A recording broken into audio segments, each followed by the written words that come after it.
I am so incredibly excited to be here today. Lisa, what you don't know is today is my second anniversary of choosing this university. Today is. Happy anniversary. Thank you.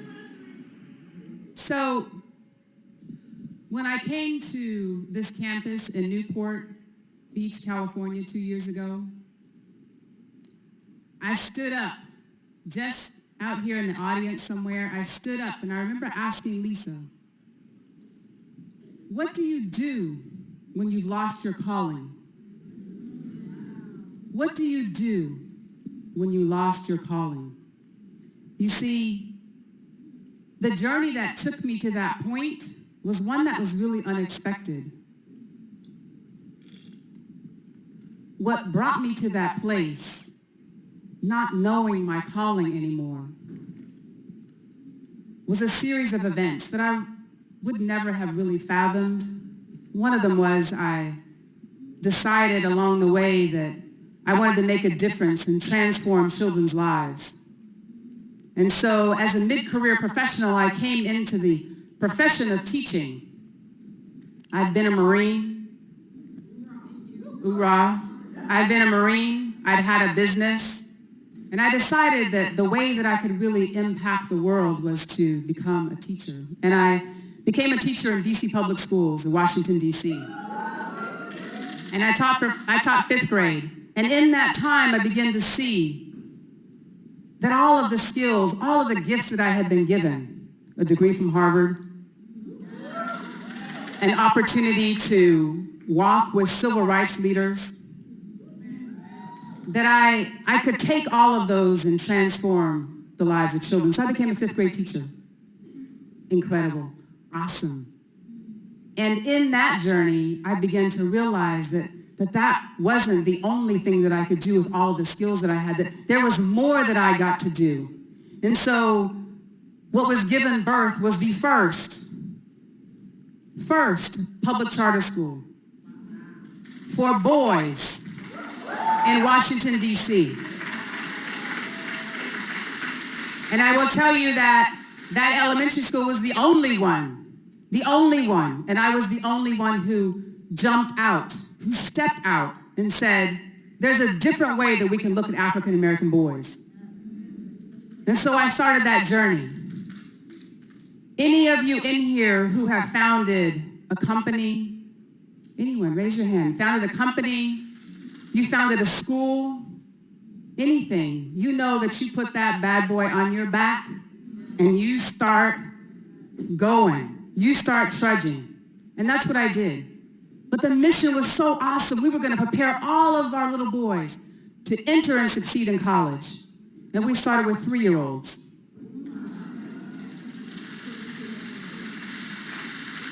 And I led, and I led, and I led.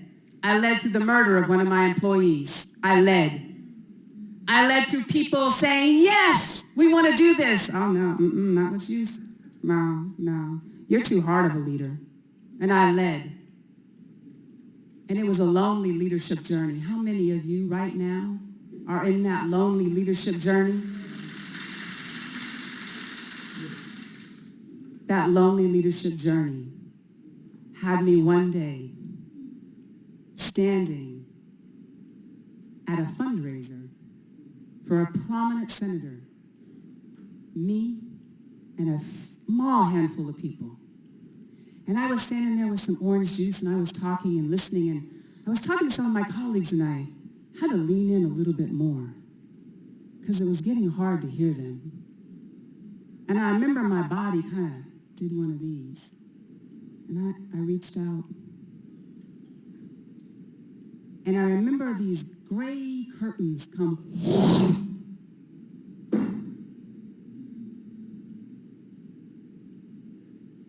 I woke up from my nap. And I was trying to figure out why this white guy was in my bedroom. I'm sorry, it wasn't just one. There were 3 white guys in my bedroom. And then I realized that I was wasn't in my bedroom. I was this crumpled heap on the floor of this senator's fundraiser. And I didn't even have time to feel like embarrassed because I was confused. Me, this prominent leader in Washington, D.C., the founder of the only all-boys public charter school, I was laying in a crumpled heap on the floor. The ambulance came, took me. They could not stop my heartbeat. They couldn't slow it down. They couldn't slow it down. And so it took them a few hours, and they finally got me gussied up and was back together again.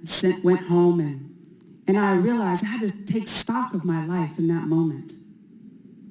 Like I realized that I had been leading on empty. Anyone in here leading right now? Leading on empty? I had been leading on empty so long that I no longer knew I was leading on empty. I had no idea I was leading on empty. And so today I stand in front of you, 2 years after coming on this campus. I stand in front of you as a global leader. I stand in front of you as a best-selling author. Come on. I stand in front of you as a very grounded and full and creative and dynamic and excited and a woman who is a leader, who is leading from her overflow. A leader from her overflow. That is possible for each and every one of us to lead from your overflow. It is the only way that we will make the change in this world. So I invite each and every one of you to take a minute to decide that you're going to put yourself first on your schedule. First on your schedule. First before your children. First before your spouses. First before your work. You will put yourself first because this world needs your gifts. It needs your gifts. It needs your gifts. And so I invite you to stand up and lead from your overflow. Lead from your overflow. Who is this woman? Oh my God! Oh my God! Oh my God!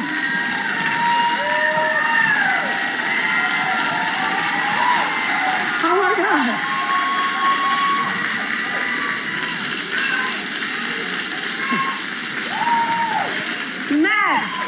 Matt, who is this woman? Right? Look, this what they do. This what they do in the black churches, but it's the shoe if it get too good.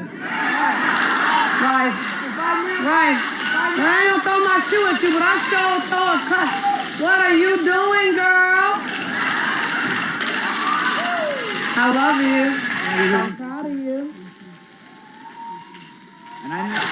So, right journey, 2 years, journey.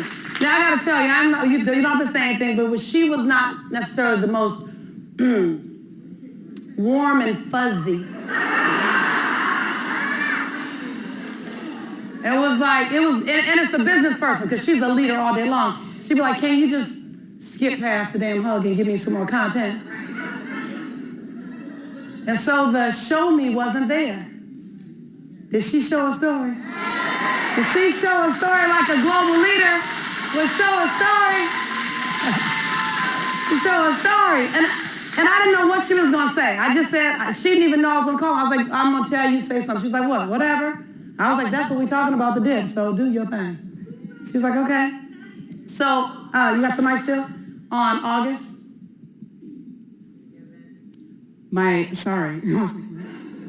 So I'm also inviting women leaders to come to a retreat that I'm having here in San Diego on August 25th. It is a full day Lead from Your Overflow retreat. And so to get information, you can go to fromemptytooverflow.com. That's fromemptytooverflow.com. And you will also be able to get a copy of my book at that same website. So that's fromemptytooverflow.com. Not a great name, right? So one of the things that we teach in Global, give her some more love, you guys.